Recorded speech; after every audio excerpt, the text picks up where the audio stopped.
with this whole Winter Storm Fern, which did you realize this thing has a name?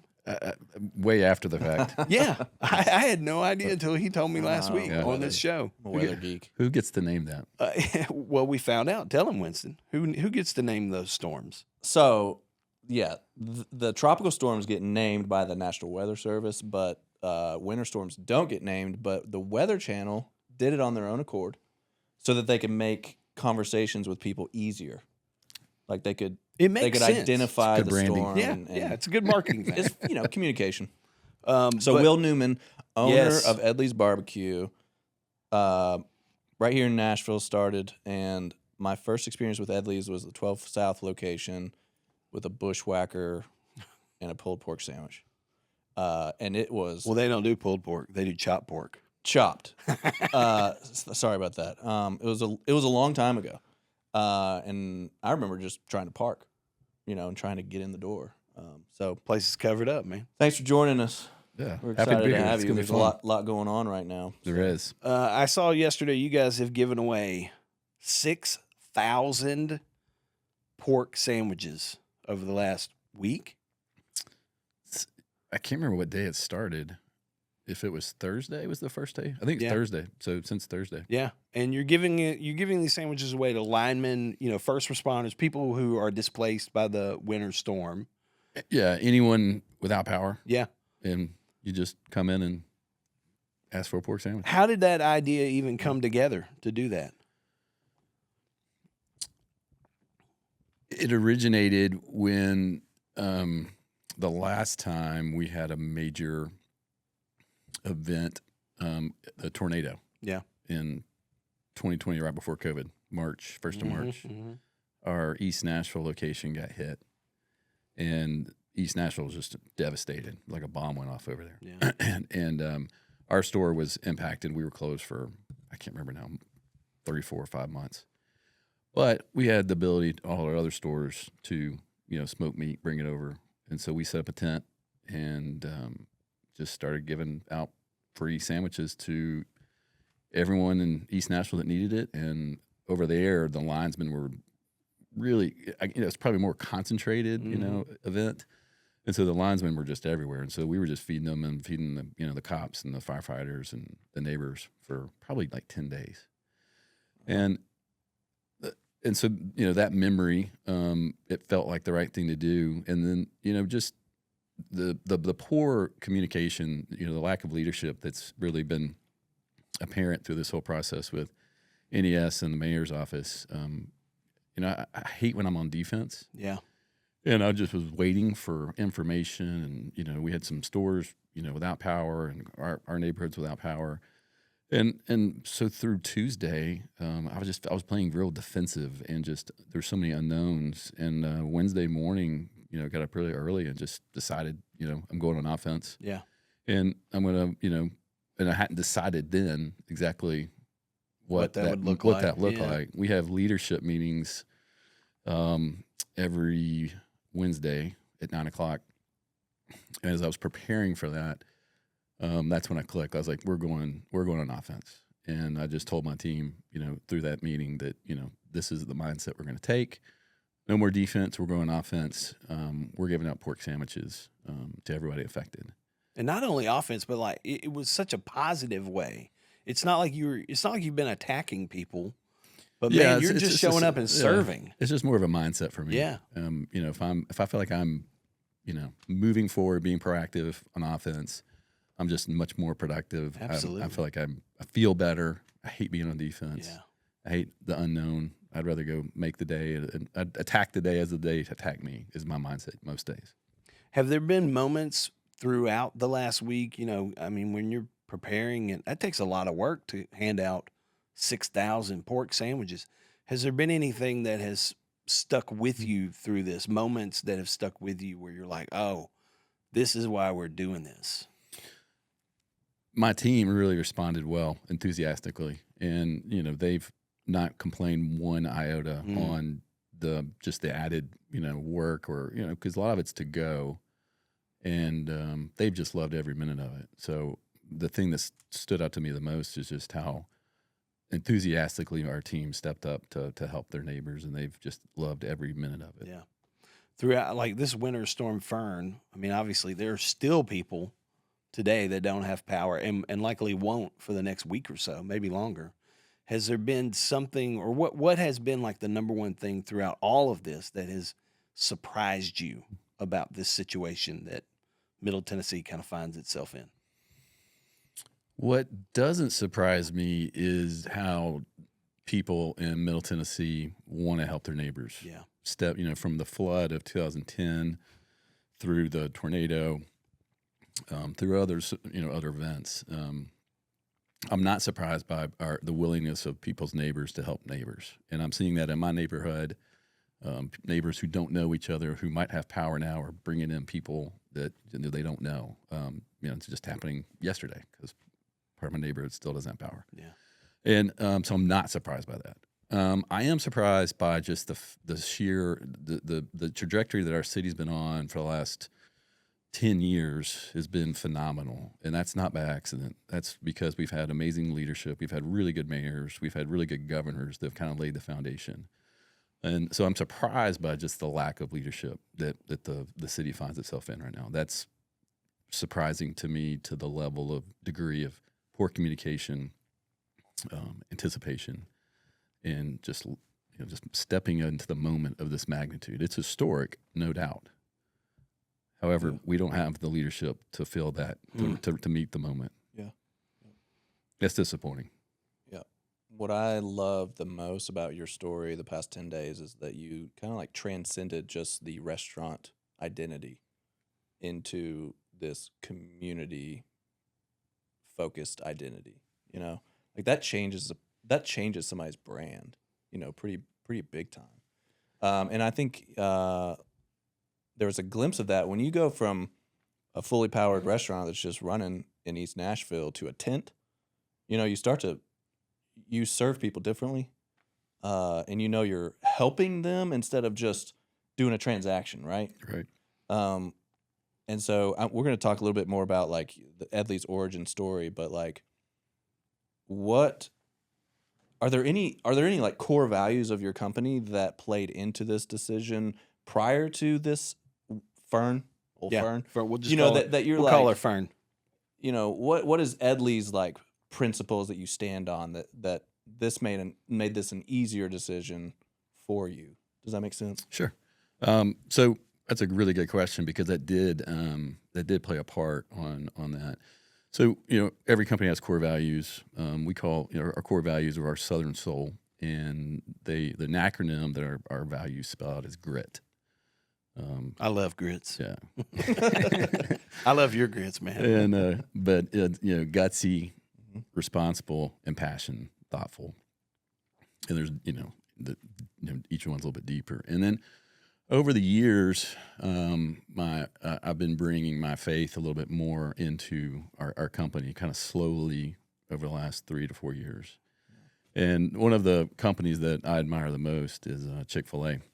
Amen. And I've gotten to been very fortunate to get to know some of their senior leadership and some of their former senior leadership as well. And one of those is Steve Robinson, wrote a great book called Covert Cows. It's really it's a little bit of a marketing book, but it's really kind of a history book of Chick-fil-A. He was the chief marketing officer. He's responsible for the cow commercials, the Peach Bowl, the college affiliation. Yeah. And he's been to our company, our support center.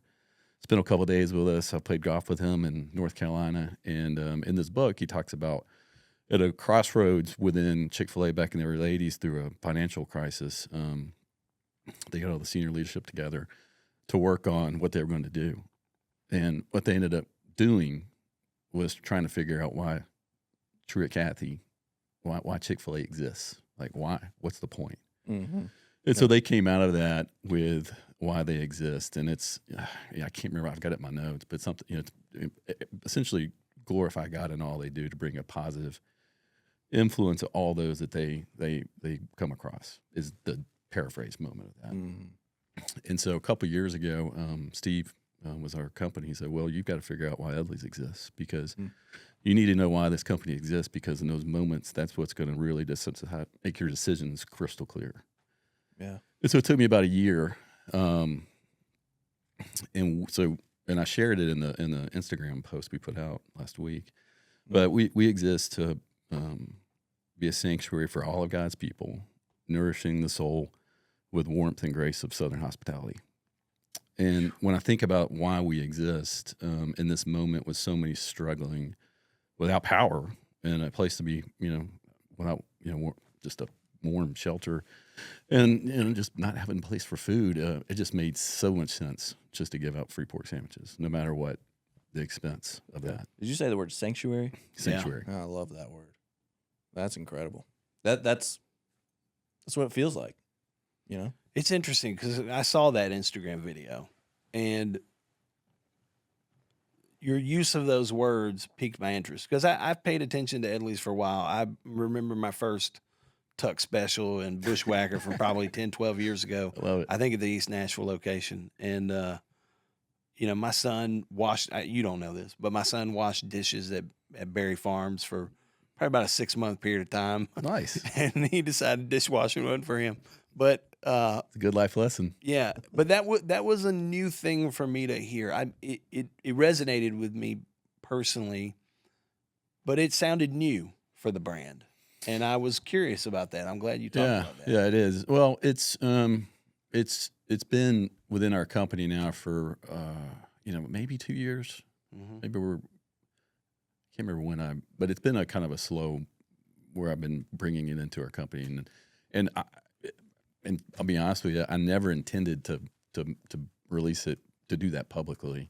Yeah.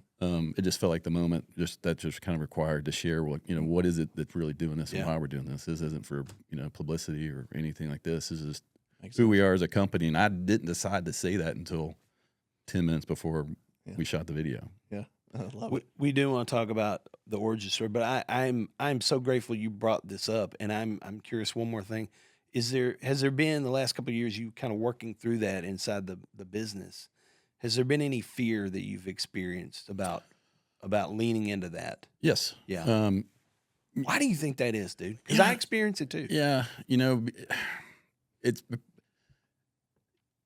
a public school kid where back in the 90s, just prayer in school was kind of a controversial thing. Yeah. Where they're depending on which school district. I mean, you couldn't do prayers before football games. And I'm from McMinnville, Tennessee. Went to Warren County High School, and we could, but there was always this undercurrent of kind of controversy and things like that. And so I think you're kind of programmed from the secular world that this separation of church and state, which is not, part of our Constitution, which came out from some of Thomas Jefferson's thinkings in a couple, maybe Supreme Court cases. But we're kind of programmed to think that we got to leave that at church or leave that at home. And I certainly was programmed that way. And so, there was some fear and trepidation, and that's why I've done it kind of slowly to bring it as part of our culture. But there was never any intent. What I like about Chick-fil-A, right, is everybody knows this about Chick-fil-A, but Chick-fil-A doesn't preach it. Yeah. Right? It's not on their cup. Sure. It's not on their to-go bag. It's not in their bathroom. Yeah. Yeah. Another new company that's coming in that I've got to learn a little bit more about is In-N-Out. Yeah. They're a little bit more. They put it out there a little bit more than They Chick-fil-A print it on the does. bottom Yeah. with some fries and stuff. Right. Yeah. Yeah. Yeah. So that's interesting. But so to your question, there's been some fear and trepidation around it, and but it's been great. Yeah. In time, I think it'll be interesting as we continue to kind of lean into that. I think it'll be a great ability to attract new talent that we want working for us. That It's that's- really that's hard. a- that's a company- and it's that's a- really hard to offend people with great barbecue. You know what I mean? Yeah. A little bless your heart with a wink and some pork. I mean, it's like, okay, Right, I like this place. I feel good. But the talent, that's interesting in the restaurant world. What does that look like in those challenges? Yeah. It's not a requirement, but just want you to know that what we stand for. Yeah, and that's And what we. So I'm okay with that. so now when you go through the interview process, I mean that's like here we are, Mm-hmm. and Yeah. if it's not for you, that's great. Yeah. Right. That's okay. Yeah. That's no problem. And Yeah. so it's That's good. so it's been really cool. I love that. Hey, let's go. All right, we kind of got out in front of the horse a little I bit. know. I can do that sometimes. But I'm sorry. That was so good. I'm sorry. I couldn't stop. I know. How gotta did go with a moment How did like this that. thing start? You know, you said you grew up in McMinnville. Originally a Memphis kid, right? I was born in Memphis. Okay. So moved to McMinnville when I was 3. There you go. But being born in Memphis kind of stamps something on your DNA a little bit. Yeah. And so my parents lived there for 7-8 years. They were both from McMinnville, high school sweethearts. But just because of their time in Memphis, anytime we traveled, anytime of like really big events, barbecue was always kind of part of, you know, of what we did. And my dad loved stopping at hole in the wall barbecue places. Yeah. He was not like we didn't smoke it at home or anything like that. It was just something that was always part of us, you know, was barbecue. Church, you know, big school events. It was either like a, you know, big barbecue thing or like a catfish fry. Oh. Yeah. That's why catfish is on our menu. Amen, brother. My favorite, by the way.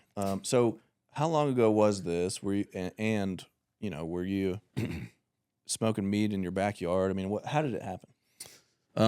Some of it is just very I'm very entrepreneurial.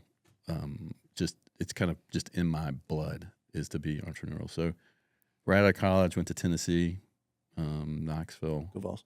history major. GBO. So let's go. And but I wasn't equipped really to do anything with a history major because I was kind of thinking I might go to law school. My dad's still a practicing small town attorney in McMinnville.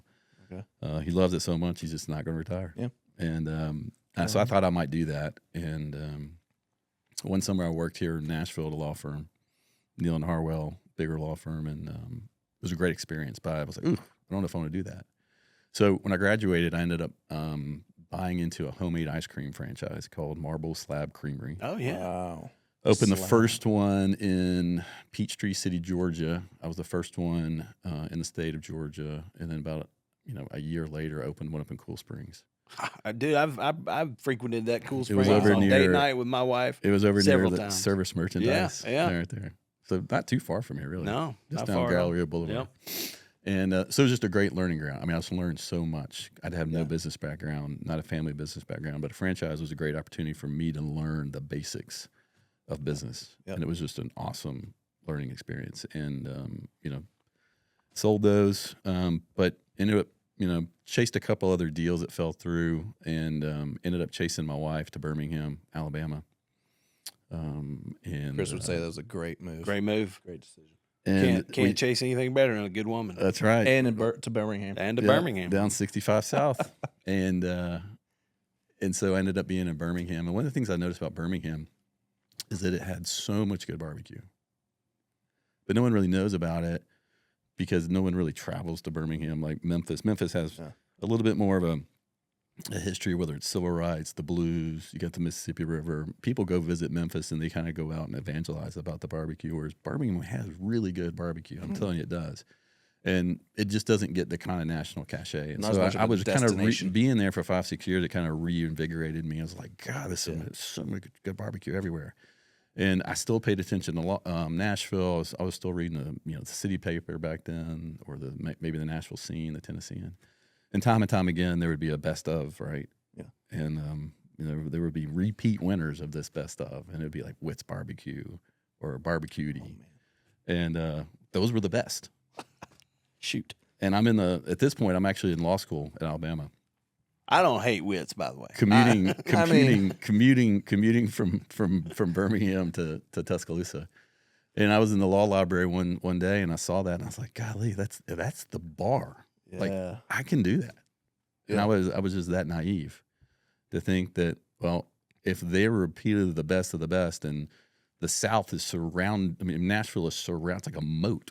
Right. Yeah. And for whatever reason, What are we doing? there's just not amazing barbecue. Yeah. That was the inception of the idea. And finished up, told my wife about this, and she says, you will finish law school, because she was an Auburn grad who had a great job, who was putting me through law school. I was like, I don't know if I'm going to finish. She's like, you're going to finish. Yeah. Sorry. You need a backup for the backup. And just she in was case. right. She was right. So finished it, and then, Good for you. it was a long road, long journey, but it was, we finally got it open in 12 South a couple years later. So you moved up here Yeah, moved up here to do it. to do it. Yeah, 12 South, first one. a lot of crazy things had to happen. You know, a lot of God moments throughout that whole process. It's just No, I unbelievable can't things. imagine. You Things- bullseyed the location. Yeah, I kind of fell into that location because I couldn't afford the locations I wanted in, Hillsboro or Hillsboro Village or West End or Green Hills, Which is the irony of the statement. yeah, Like yeah. you can't get into 12 South anymore. You know, Sure. it is. We'll read about this one day in Decked Will's memoir. out. 'Cause there's a book coming, guaranteed. Should be. How did Edley's name come to be? So I'm William Edley Newman, and I was Oh. named after my grandfather, George Edley Newman Jr., and he was born and raised in Warren County, and so I never knew him. He went by Edley Newman, Great and name. so I would he died when I was an infant, and so I would be at the local basketball game or football game or whatever event, and these old timers, when I'm 8, 9, 10, 11 years old, would stop me and go, "You must be Edley Newman's grandson," because apparently I look just like him. Oh wow, yeah. And what was really cool and really kind of fitting for this time, in fact, is that he was the general manager of a Caney Fork Electric Co-op, and so that's the NES of like rural kind of Warren County, White County, Van Buren County, and they're responsible for bringing new service or keeping up just like NES. Wow. And so they would tell me about how hard it would be back. He was bringing power to people for the first time in their lives. I mean, he still brought power to people for the first time in the 60s. They'd be like in some cove, right? And their dairy farm would be there. And he'd figure out a way eventually to get them power that was affordable. And the other cool thing is that he gave a ton of time and energy to his community, especially youth sports. So there's a baseball field still there called Edley Newman Field. Not a rich man at all, but he just gave a lot of time and energy planting roots and seeds in his community that kind of sprouted up. And so there's a lot of lessons learned there that through those stories that when we decided to name it Edley is like, he was kind of a quintessential Southern man from the stories I've always heard. So it was, we were a tribute to all things Southern. And then being a small town kid like I am, you talked about earlier about, community. We're really trying to carve out little small towns around all our stores and really lean and live into the legacy that Edley Newman left in his community. We could stop right now, Unbelievable. but I don't want Everything to. he says. I don't want to. We got a lot more. Okay, so 12 South, and then now we're at 11 locations. What happened from the 12 South store where you thought, okay, this is going to be something bigger than this location alone? Or did you even always know? Like, Or, yeah. I want this to be. Yeah, so my business plan coming into it was 3 stores within 5 years. I think doing like $5 million in revenue.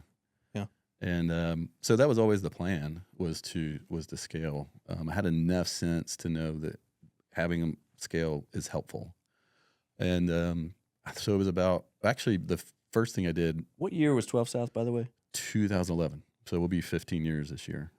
Oh my gosh. And okay, then, all right. And then in 2012, right next to it over in 12 South, we opened up the filling station, which is like a little beer boutique Okay. place right there on Halcyon. I didn't catch that one. But I had it for a while and sold it to the operators who still run it now. Cool. Okay. And then, so we opened up East Nashville in April of 2013 at our old location there on Main Street. Mm-hmm. And let me tell you what. So and this is a true statement. Either one of you guys can open up a restaurant. I don't know. Dude, hey, we got to do it. We got to do it. Now, whether or not It's you a can keep dream it of mine. now, I whether need to start now- with ice cream. Now, whether or not you can keep it open Right. 6 months later, Yeah. I'd say that's 50-50. 50-50. Yeah. Yeah, well, that's true. We can start anything. The Look second at us sitting location, here. the second location was harder than the first location because we were just so bad at systems and processes. There was this fear from myself and everyone who was working for me at the time about being corporate. Yeah. Everybody who's working for me had worked at some corporate Some kitchen, standardized. some corporate. Yeah. And so we were not going to be corporate. Commercial catering and all that. Yeah, We were not going to be corporate. So, I got East Nashville up and running, and then about 3 months later, I kind of pulled back and had a GM in over there, and so we had GM at 12th and GM at East, and then I had someone running the filling station, and it became really apparent real quick that we were not doing a good job in East Nashville, and we were just we had everything was insider knowledge. There was no real training material. There was no real systems and processes. It was all about do the right thing, treat people like family. Well, guess what? Some people have really bad families and don't treat their family well. Yeah. Right? They don't know how to treat others. And so you're just slinging. You're just going from the gut. Right. And so the second location Watching the books. we were lucky to kind of, we were like just coming crashing down, and I got back in there and kind of pulled it up and learned a lot. And, got a good GM in there, and took me a long time to figure out if I wanted to do another one. And then we did another one in Sylvan Park in 2016. So it was about 3 years later before we did before our third store, after I opened the second store, because the second store was just so hard. Right. And then I had my first adult professional hire for our third, when we had our third location. I hired like a true operations guy, like VP of Ops. Yeah. Good experience, older than me. Mm-hmm. And then we started getting some real systems and processes, and that was kind of like really a big step for us. Mm-hmm. It's a cliche, but these cliches are they're often They're there for a reason. For a reason, right? They really are. You get what you pay for. Yeah. Right. true. I started paying for a really, really good VP of Ops, and he was really good. I like that you realized that you couldn't be successful alone, and that you could actually win with people. Right, like if you surround yourself with people that are smarter than you, that's something I've learned in business. That's why I'm doing a podcast with Chris. But surround yourself with still people got some learning to do, bro. that are smarter than you, and do this thing really well, and that's how you grow and scale, and give the applause and the kudos to them. Say great job, Absolutely. You're just one man, So then I'm thinking too, as you're telling this story, you're in 11 locations now, 2 in Illinois. I want to hear about that. And because when I look at your website, and then you're talking about like we're going to be a neighborhood shop, you read the website and they're neighborhoods, right? It's like Sylvan Park, Nolensville. You've got these pockets, which I love. What made you? How did you get into Illinois? So those are franchises. So we are we are a franchisor, and I think my coming up through a franchise system through Marble Slab, which was really positive experience for me. I wanted to see what that was like, and we got some really good people there who are passionate about bringing Edleys to their local communities there in Illinois, and it's really kind of like it's a bit of a sub-market of St. Louis. It's just across the Mississippi River. Does it really kind of give you an idea geographically where they are? Glen Park. Glen Carbon and O'Fallon. Edwardsville is right there next to Glen Carbon. Edwardsville is really probably the main city, but Glen Carbon's technically that's jurisdiction. Shout out to Glen Carbon. Yeah. Well, I'm curious, a little sidebar off this, because obviously you guys, what I know of you here in our home state of Tennessee, you lean into that Southern hospitality, Southern soul, really, really well, really hard. Is that same? Are you taking that same tact in Illinois with those? Yeah, it's those Southern values, and as you start kind of leaving parts, so Southern Illinois definitely is Southern. Yeah, and it still bleeds into that part of the Midwest where you have like these certain like kind of Midwestern values and Southern values really kind of line up really well. Really, really well. So there's a lot of parallels over there. If I love it. if somebody in California approached you for a franchise, would you say yes? No. Okay. Well, okay, I'm That's curious good. but I'm curious. We mapped the United States, by the way, to define the South. But we didn't talk about California. I'm of the opinion. I think the South more than ever has a lot of, you could say sway. The word cachet is coming to mind, although I don't normally use that word. I'm going to start saying that. I think there are pockets of people who, like I believe Southern hospitality, you don't have to live in the South in order to do those things and treat people that way. Yeah. So I am curious, like, why not California, you think? It's really just an environment, business environment. Okay, there just you don't go. Not nothing against that makes sense. Not against the people. I think we potentially could be very successful there, but I have enough people who are mentors to me who've done restaurant business in California. They're like, do not do it. Yep. Yeah. Good So, counsel. I'm There you go. good. That makes sense. to Yeah, me. we want to win. Plenty of opportunities still here in Middle Tennessee, Mhm. and we can kind of just grow out, just grow out here. I love it. Tell me, success basically means that we're all standing on a pile of failures. So, what are some of the mistakes and things you had to learn, that just the big ones that stick out to you in the past 15 years that have made you and the company what they are today? So we've closed a store in Lexington, Kentucky. Was that a franchise? Nope. Okay. Corporate store. We went into a really nice, even if you drove through it, it's an amazing development called Fritz Farms, right up there on the circle of Nicholsville Road and Man of War in Lexington. And Lexington, Close to Keeneland, right? Pretty close. yeah, not too far. Yeah. About one exit away on Man of War, I think. But so it was a really attractive development. I was really recruited really heavily by this development group that I had a relationship with out of Birmingham, and frankly the city to a certain degree. And so being flattered, I fell into a little bit of that, and I signed the lease the day after Shake Shack did, and this would have been in 2016. Shake Shack then was like the hottest thing on the planet. Like Nashville didn't even have one then, and they showed me the signature of the CEO of Shake Shack, and we were going to be right. I mean, I'm talking our doors were going to be facing each other, and I'm like, well, gosh, if Shake Shack knows they're going in there, they know what the hell's What do going they on. know? Yeah. And J. Alexander's was in there too. They were going in, and I respected them. And what I learned, the big learning here for, you hear about location. Well, the demographics were great.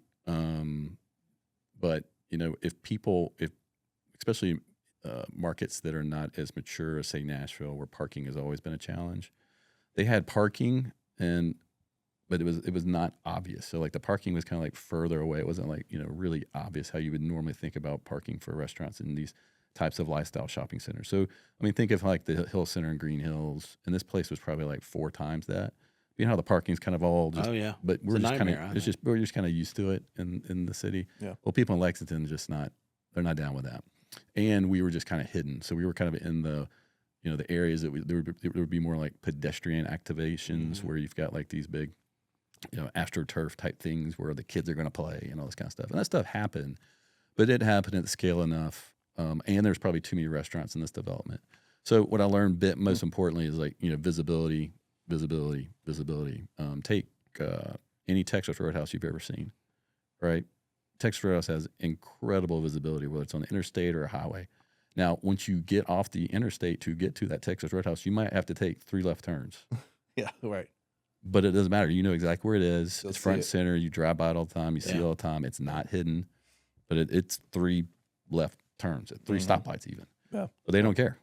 It's all about visibility. So that was a huge learn and a very, very costly. So I've got my MBA. It costs a lot of money. And so I've learned a lot from that experience. And I still love that market. Like if we had just picked a better, more visible location, I think we'd be crushing it. What about hiring and firing? People are hard. People are tough. Oh man, people are terrible sometimes. It's hard, but you can't do it without them. Especially in the restaurant business. Is it as high turnover as the stereotype in my head? Yes. So our goal as a company for hourly team members is 80%. So over the course of a year, if we're hitting our goal, we will turn over our entire hourly workforce. 80% of them will be turned over in a year. That's good. Wow. That's incredible. Managers are, I think we're 20. I think I believe it's 20%. Wow. Is our goal, and we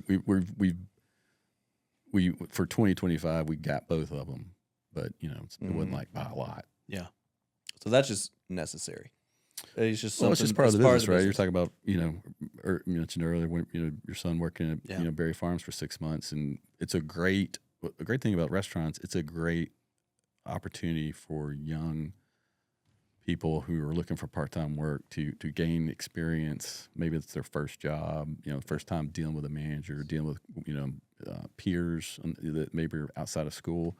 And so, maybe that phase of life, they only really needed to work for 6 months. And so that's just kind of where we find ourselves off a lot of times. Have you ever had difficulty with finding, having a demand for employment, through COVID and, I just feel like Nashville's just always changing and, everybody's hiring. But yet it feels like the willingness to go find that job and to just plug in somewhere is low. Have you felt soft demand in the businesses? I don't remember exactly the time, but there was a period of time, let's say it was 12 to 18 months during COVID, when things were really ramping back up, where it was really, really hard to hire. Mm-hmm. It was really, really hard. Since 23, I feel like things have kind of leveled out where it's a challenge. Mm-hmm. It's actually more of a challenge down in Williamson County to hire than it is anywhere else. Okay. Just because so many of you just have to pull from so much further away to fill those jobs. Like, we got people working for us from Chapel Hill and Eagleville and those parts. Driving in. So makes sense. Berry Farms, our location, we were able to pull pretty good because it's right next to the interstate. In the factory, it's a little bit harder because it's just the getting to is just more of a pain for people who are coming from 30, 35 minutes in the parking. Okay. It's 30, 35, 40-minute drive for them, making $15 to $22 an hour. But learning much. We have a full-time recruiter that works for us in our support center. I was wondering. So we have someone who's generating applicants and constantly doing and we have an AI thing now set up that kind of gets the first interview kind of done. Cool. For us. And so there's some really good tools that, they've already kind of done an interview. Yeah. This AI chatbot has. I love it. And so there's some things that are kind of helping, kind of streamline it so it's not as, because the burden really is on the general manager to hire them for their store. So we're trying to get them, to the second step, really the third step, and then they kind of take over from there. Man, I bet getting people to work the past week's been crazy. Yeah, I would assume, are we open communication with the team and we have a few locations we take pride in always being open. Sunday and Monday, 12 South was closed, but that's so rare. We're almost always open over there. Yeah. Usually, even if it's an 11 to 4, we always find a way. Yeah. But it's a challenge. It's always you gotta make sure people are safe and get in safe, and our managers do a lot of heavy lifting there to make sure that happens. Because we're about to move to the next section, and I'm just been hammering this. You're just dominating listen, right now, bro. I'm sorry. I love watching it. I want to You're coming into your own right here. I love this. Because I don't see this again. What does your life look like right now in the business? We're going to talk kind of personal too, but what does your day-to-day look like? I'm in within our, we call it our support center. So I have a president that reports to me, Chris Beckler, who's amazing, super organized. I'm not organized. I'm very disciplined, but not organized. So people can confuse the two. The entrepreneur, yeah. So Chris is very organized. He's my only direct report. Love it. So I don't unless I just want to get my hands dirty and get in the weeds. I'm not. Which there's still problems that would have to be floated up to that you're. Yeah, I mean we have very good weekly cadences within our organization on how we meet, and so like I said, we have leadership meetings on 9:00 on Wednesday. I have my one-on-one with Chris on Thursday at 10.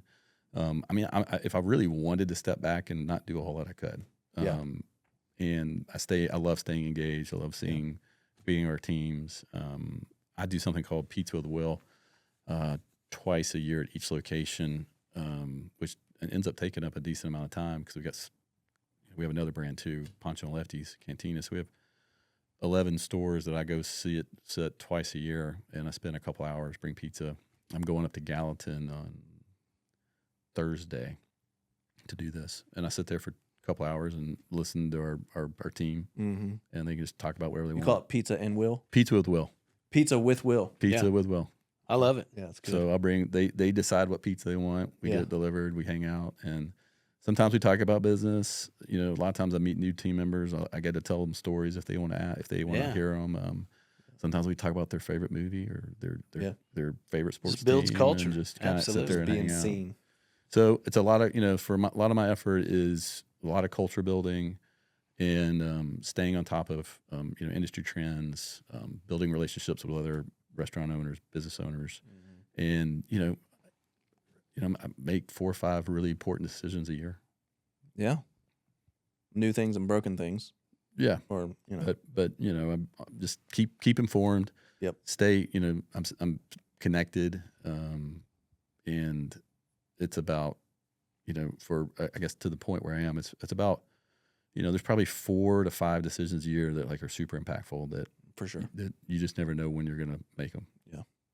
Causes big shifts. I want to talk about I digress. barbecue culture for a little bit. I want to talk about the meat. I want to get into the Let's meat get here. into Let's get in the meat. You've got obviously Texas, you've got the Carolinas. You mentioned Alabama, Birmingham's got some good barbecue. Mississippi. What do you feel like stands or makes Tennessee stand out in the barbecue culture world? Well, you got to immediately you can't just there's 3 stars in that flag, right? Amen. And so you've got obviously Memphis, which is going to completely be its own deal with a dry rub and their type of red sauce, their sausage cheese plate, which I love. So Memphis has its identity. Nashville really doesn't have a national identity. Something we've been working on at Edley's is to kind of help foster a Nashville style barbecue, and that's kind of where we've taken the awesome thing that the city's so proud of with Nashville's hot chicken and marrying the heat into barbecue. So we've kind of created our own very unique way. We created a barbecue sauce with habanero pepper mash that lives and grows for a couple weeks, and then we move that into our barbecue sauce, and the flavor on it is insane. It's so good. And then we have a Nashville style rub that we kind of add to the food to kind of bring something unique to Nashville. And the goal there is not for only Edley's to be doing that, but for other restaurants or other barbecue restaurants to go, hey, we bring the heat to barbecue. Yeah, I like that. I feel like obviously Kansas City, St. Louis, there's a big barbecue culture there, but for the most part, I feel like when people think about barbecue in America, they're thinking about the South. Yeah. They're thinking about somewhere Sure. in the American South. Is there anything, or do you ever encounter people who are into barbecue culture that you feel like something they get wrong about barbecue in the South?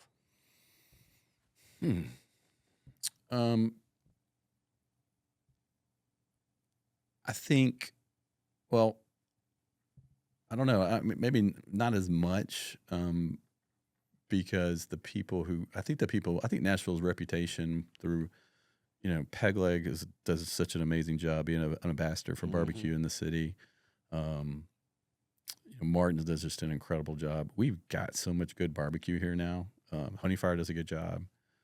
That I think when people come here, they're looking for barbecue. Yeah. And so Nashville has done a really good job of carving out really good offerings of barbecue. Again, maybe we don't have our own identity, but what's probably new to Nashville relatively to just the barbecue culture is brisket. And when we first opened in 2011, we did decide last minute to put brisket on the menu because I was a little bit intimidated by it because it's just much more challenging to do than pork. And that's really grown. Brisket is actually our number 1 selling meat now. Well, that Tuck special too, man. And so I think the thing that people would be surprised, especially people from my friends in Birmingham, Alabama, is that how much brisket people eat in Nashville. Yeah. Because they don't really do brisket at all in Birmingham. I remember the first time I had Rodney Scott's pulled pork, whole hog. And it was one of the moments that stands out to me in my brain of when I tasted it there was something different about this, and I was like, I couldn't wrap my mind around how someone made this and why it tasted the way it did. I'm sure you've experienced a ton of barbecue in your life. Has there ever been a moment that you experienced a barbecue and it made you kind of rethink everything? You were like, this is different. Yeah. So in 2012, I sent Brett Tuck, who was our chef, kind of he was our chef, and later a partner in a couple of the locations.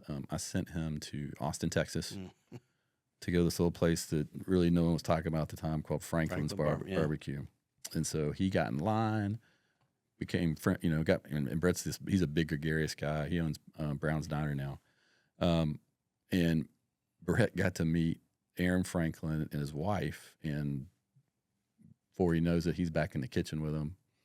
And long story short, he comes back with a whole brisket in a casserole container, flew it back on the airplane. And I was working that night. I was running the store, and he brings it to 12 South, and straight from the airport, drives. And I can remember exactly where I was sitting, and we opened it up, and it looked amazing. I took a bite, and I'm like, this is the best brisket I ever had in my whole life. We're going to bleep that out. But it's worthy of it. I get it. It was that good. Yeah. And think about that. It was flown from Austin, Texas. Yeah, that's and it was still that good. And that's when I was like, oh wow. Okay, there's a whole nother gear here. And it took me a while to learn what how the brisket game, and it's really about, it's kind of like with brisket, depends on just the cow, right?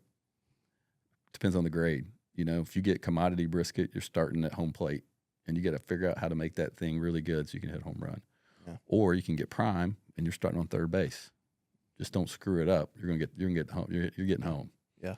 And so we've really upped our grade of what we offer, and so it gives us a lot more grace on smoking brisket. So I love that.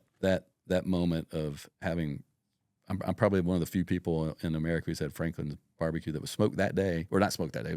It was off the smoker that day in Nashville, Tennessee. I've never had it. I've heard many people, but I've never had the chance to experience Aaron's barbecue or his brisket. That's a great story. But now I want to. It's like an organ. I've always wanted to. It's like an organ transplant, just getting flown Yeah, in. yeah. Gotta eat it while it's hot. All right, we're gonna transition a little personal. Husband and dad life, business. Were you back in 2012, 2011, 2013? Is that about? Do you have kids? We do. We've got two boys, George boys. and Bo. George is 12, Bo is 10. Okay, so you were having kids and George starting business and working late nights. And Yep. George was born in August of 13, so we had just opened up East Nashville. Man, And my wife was working for the company then too. Okay, when you reflect on those days, what comes to mind? I mean, that it seems like a grind, you know. I mean, It is a grind. There's no building business. There's no such thing as work-life balance. in those early days, let me strike that. If you think that there's, I'm just kidding. I have. What's the hardest part of balancing family business? Well, today I can talk about it, but sure, to get to today, you had to go through the grind. Yeah, I mean, put your nose to the grindstone. It's 24/7. It's nonstop. It's getting phone calls on Sunday at church, leaving church to go put out a fire. To one of my favorite stories to tell is that our son George was due in October, and it was August 13th, and my wife, who 34 weeks pregnant, I think, we were going to lunch, and then we were coming back, and she was going to teach me how to do payroll for the company. And on the way to lunch, her water broke. And then an hour later, she had an emergency C-section. The next day, on a morphine drip, I had to bring in her laptop so she could do payroll. Oh my gosh! for our company. And look, our team was so excited that baby George was born. Hey, can you just work on this real quick? They were they were Knock this out. excited. People need to get But paid. guess what? They needed it. They all. But more importantly, they needed their paycheck on Friday. And so, I mean, the doctor's like, well, "What are you?" I mean, the nurse was like, "Well, what are you doing?" I was like, "Look, we got to do this. I don't know how to do this. She knows how to do it. And no one can verify the accuracy of the payroll, but no one complained. So people may have gotten some really nice paychecks that week. That payroll, but that's what it's like in the early days of a restaurant. There's no. It is a 24/7. It is nonstop. There's no shortcuts. It does not exist. You have to build the foundation where after you've laid the foundation, then you can talk about work-life balance. When you look back on those days, how did your marriage shape and form? Because I didn't realize that your wife was in the business, even in the recovery room. That y'all are both intimately headed towards the same goal. You're starting a family. You know that you're going somewhere. You've got your goals, and you can kind of feel this thing moving. What kept you going? What were the things that you would bump up against? Or like, well, we need a boundary there. What were some of the things that you learned, or boundaries that you had to get serious about, or things that just kept you going? Like, I look back on diaper days, and I was just like, you just did it. Yeah. You look back and you're hustling jobs. My wife works as well, and like, you just kind of do it. But then you get to this point where you wake up and your kids are 5 and 7, and you're like, okay, was this worth it? Oh, here's all the things that we had to learn and do, and so how did that shape your marriage in the early days? And like, do you look back and are you thankful for that? And I think what was helpful for us is Catherine and we just have such different strengths, and my weaknesses are her strengths, and then kind of vice versa. So we're fortunate that we kind of complemented both at home and at work. She was never really in my lane at work. It was more about, when we're talking about work at home, it's more like kind of updating, or I'm struggling with this, but we weren't really bumping into each other with work stuff because we just had separate abilities that just never really crossed over where we were, there could be friction there. I mean, the problem is that it is a 24/7 deal. And so, when you would want to be relaxing on a Saturday night or a Sunday, if something stressful is coming up, the thing that, I always tell people, stress is like a muscle. And the more you work on that, the more you lean into stressful moments and then kind of oscillate out, take a breath, oscillate in, and go a little bit deeper. Well, in those early days, I was just kind of a wimp around stress. And so I brought a lot of that stress home. I was feeling it more than she was just due to what I was focused on and responsibilities. And so, it took me a while to really figure out a way of, first off, making sure that every little fire wasn't the world wasn't exploding. Right. I was probably a little bit too dramatic and a little bit too nervous about any little thing that went wrong. So some of it was just maturing and really developing the stress muscle. So I was able to kind of relieve that feeling at home, and that just took time. I mean, that experience is invaluable. Yeah. I think you just kind of have to live that and grow that. I think even if someone had told me, it's like, don't do this at home, I just didn't have the capability of not to bring my stress home. I relate to that so much, because then you look back on, like, the longer you're in business, and the problems are probably the same from a drama standpoint, but they're smaller. Right. The more that you do it. And so I look back on my early days where I'd come home and it would come out sideways. Whatever I'm carrying, it's coming out sideways. And now it's just a little better. It's just a little more like, that's going to be there tomorrow. The problems will be there. The drama will be there.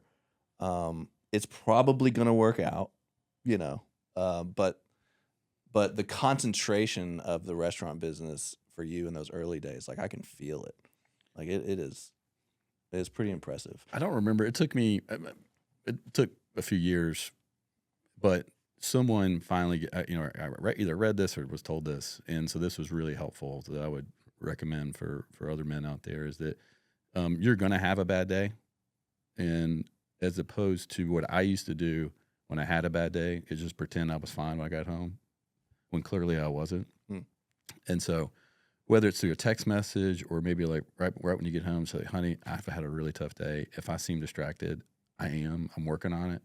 But just giving her, I remember the first time I ever did that to Catherine, she was like, oh my gosh. Thanks for telling me. Thanks for telling me. Yeah. Got it. Appreciate it. As opposed to, hey, I'm just not going to bug anybody about this. I'm going to just kind of keep it all in. And everybody's going, what's wrong with Dad? And it's just, oh, I'm fine, and clearly not. And so by telling her that, it's less often than I need to, but I still do on occasion, and it's super helpful. She's like, great, thanks. That's great advice. I love that. Probably do that today. What's your favorite thing about being a dad? There's a lot of joy. Great there. ages right now. Yeah, 12 and 10, such a sweet phase. Right now, I've been intentional about taking each boy like on a father-son trip, and so Love it. Having that special one-on-one time, whether it's it's usually not more than 48 hours ish type time together is super special. You let them pick, or you just kind of no, I kind of curate it. Yeah, I kind of curate it myself, and so we've had some really really good special times and really meaningful times together. What kind of hobbies can you create with young boys like that? Like, is it hobby oriented or is it like destinations or both? Both boys love to fish, and both boys have really gotten into golf. Cool. And so I took my 12-year-old to the Ryder Cup. Oh, that's no way. That was that just for myself. That was a bucket list item. Yeah. But to get to go to New York, Bethpage, and then take George, and it was the first time to New York for him too. Went to like a Harry Potter play, on Broadway that Friday night. Oh yeah. We just had the best time. Great and idea. then my son Bo, we were able to kind of do like a fun father-son trip with some other dads and go fishing, do some shooting and stuff like that. Love it. So that's doing those That's those are really special. That's cool. It's a lot, man. We're all carrying a lot, Yes. but thanks for letting us ask some of that.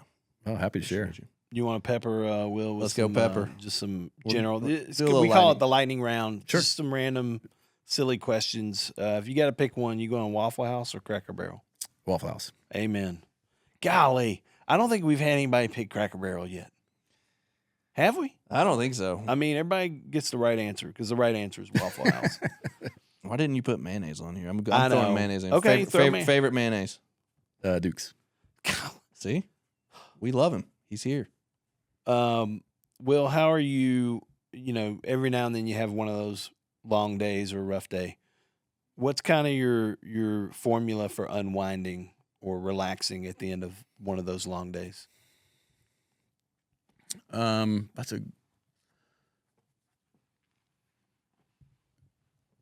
It's probably going to be like, so, as you age, that kind of like trend, your body like develops differently, or it's just aging differently, where it used to be maybe like a couple of beers. Now it's like Stretching. Good couple glasses of red wine with my wife. Amen. Yeah. Holy. So I love this. It used to be. Did we just become best friends? Yeah.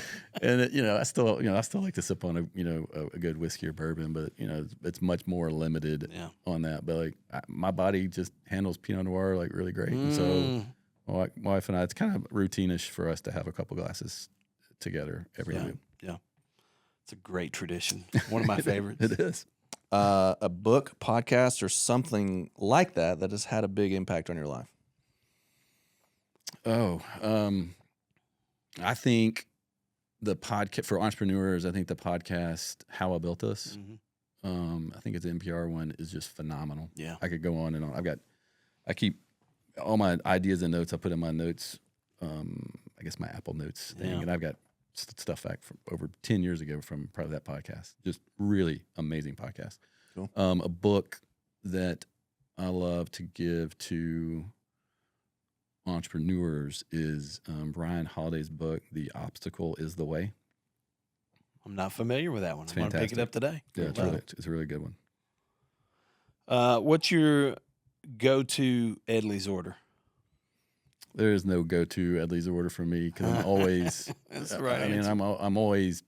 We're always working on stuff. We always have kind of neat specials. Or we have like a weekly food focus that we're kind of that we have like all this training material that we send out that we're always focusing. It's like this week we're going to focus on, our chicken sandwich. And so it just kind of depends. But I mean, I've been eating a lot more of our chicken wings lately. So if there's something that is not necessarily being pushed that way because of what's kind of going internally, I've been eating a lot of our wings a lot lately. Yeah. Sounds awesome. And My 15-year-old is obsessed with wings right now. I get half dry rub and half original buffalo. Okay. Gummit. So you can get like 8 and go 4 and 4. And it's just, I love it. So a big wing eater right now, I guess would be the right answer. I love that.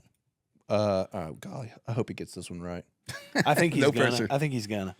Who are you rooting for on Saturdays during college football season? Tennessee. Oh, There you go. GBO. Big VFL. big, This could have bombed the whole thing. V4L. big Tennessee. VFL. My wife went to Auburn, so we root for Auburn too. Okay. That's fair. Mm. House divided. When I say Southern gentleman, who's the first man that comes to your mind? Other than us. I mean, that's obvious. First, I mean, really my grandfathers. Yeah. I mean, even though not knowing my grandfather Edley, but my Johnny Lee, my mom's dad, they were just good Southern men, and maybe not genteel in the sense of like my granddad liking finer things in life. He was, I never saw him have a sip of alcohol in his life. Good old Baptist, but he was just the way he treated people, the way he talked, the way he thought about life, just a quintessential Southern man. How do you how would you define Southern hospitality? One sentence. I added a lightning round thing. Okay.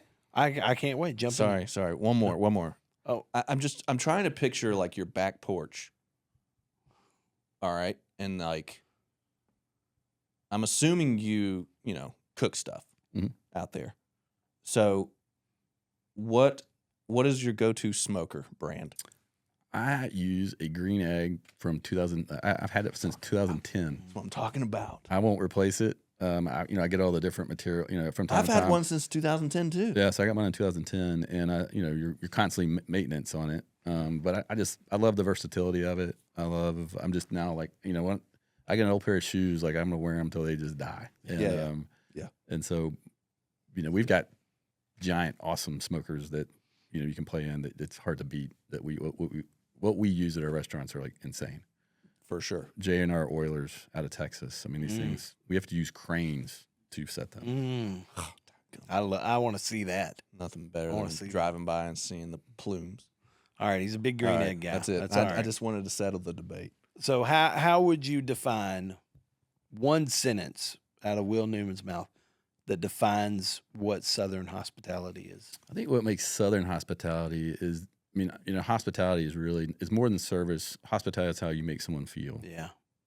So when someone walks away, hospitality has been served when you make them feel a certain way. And Southern hospitality is when you bring they may not know it, but there's like just a little bit of Jesus there. Yeah. Golly. May not know it, but there's a little bit of Jesus there. Mm-hmm. I Put might steal that one that. in the I might notes. steal that. He's probably going to talk about that today. I'm going to make a reel about that later. Yeah.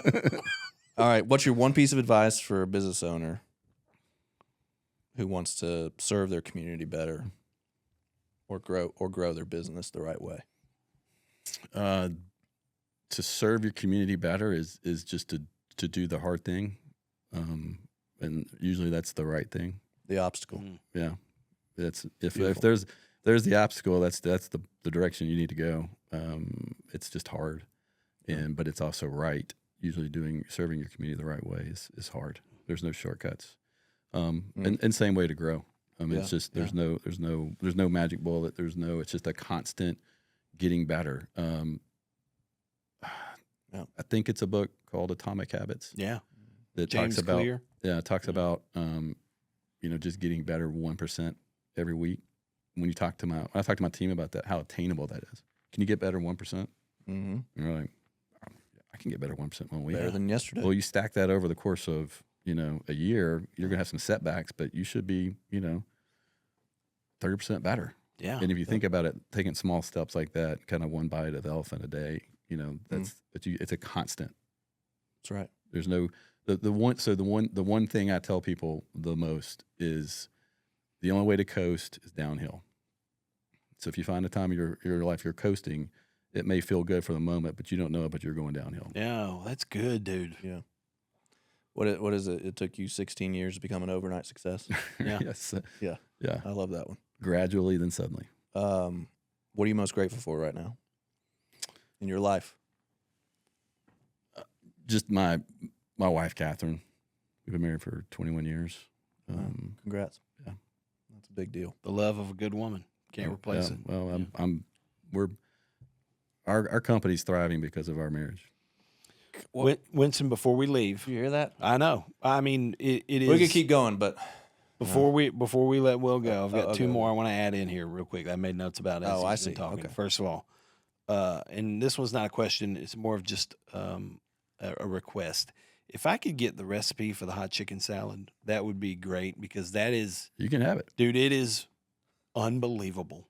Yeah. It's on my list of top 10 favorite things I've ever eaten in my life. Yeah. You can have it. It is amazing. And I added it to our order last week. I was sad when I got there and they were like, we're actually out of that. So they were kind enough to replace it with the fries, which we also love. But I'm like, that hot chicken salad It is just so incredible. good. It is, Super Bowl Sunday, you better have hot chicken salad. dude. bam. Okay, I'm doing that because You'll- we are you'll- having a family over. You'll I'm take going to do people, that. and people will just be right over. Yes. What is this? Yeah. Never had It's this so before. it's like crack. My last little thing that came up as you've been talking, because I know Carrie as well, Carrie Bringle, Great and guy. hearing you talk about kind of the situation in Middle Tennessee over the last week or so, leadership in Nashville, it reminds me of the way Carrie talks about it. And so I am curious, do you ever dream about a next chapter in more of an official level of service? Like, could we see a Newman Bringle ticket at some point for leadership How in the fun state, would in the that great be? state of Tennessee? I would love to serve with Carrie Bringle. That would be Wouldn't that be fun? be the most fun. I love Carrie. He's so great. Yeah. I'd follow Carrie into any battle. I mean, So it's a maybe. So we're hearing a Keep maybe. the door's Definitely- open. Definitely Okay, maybe. I'm gonna text Carrie and be like, "Hey, we need to think about some plans for whatever the next election cycle Yeah, is." he's just the greatest. If people, first of all, I think this has been a treat, and Incredible. I mean, you mentioned God moments. I've just loved hearing more about your story, and I think I can speak for both of us. Like we don't take somebody's time lightly. The fact that you would come in here, sit with us for an hour and 9 minutes and 45 seconds at this point, we're grateful for that. This has been an absolute treat. it's So been thank fun. you for that. And then, finally, if people want to learn more about you, about Edley's, what's the best way? If somebody's out there listening, watching, what's the best way for them to do that? That's a good question. Probably Instagram is where we get most of our traction and most of our stories and kind of who we are out there. Yeah. Edley's BBQ. Yeah. Well, edleysbbq.com. We've got our About Us in there. Mm-hmm. But we've got to do a better job telling our story, honestly. And that's something we're focusing on this year. Well, we're going to help you do that with dozens and dozens of people this week. Hey, we could just send you the notes, and you can just add it to your notes list and build it in there. Yeah. There you go. There you go. Open it. Thanks again. That's been Cool. fun. Great to Enjoyed- meet you and hang out. Yeah. Thanks. Super Bowl Sunday. Oh, I can't wait. After that, keep coming back, y'all. Hey, thanks for watching, guys. Be sure to check out the other videos on our channel and make sure you like and subscribe to the channel so you don't miss future videos. And if you're tired of seeing our faces talk, you can go the audio only route and catch us on Apple and Spotify. If you do that, be sure to subscribe, give us a rating and a review so that we can reach more people. See y'all next week.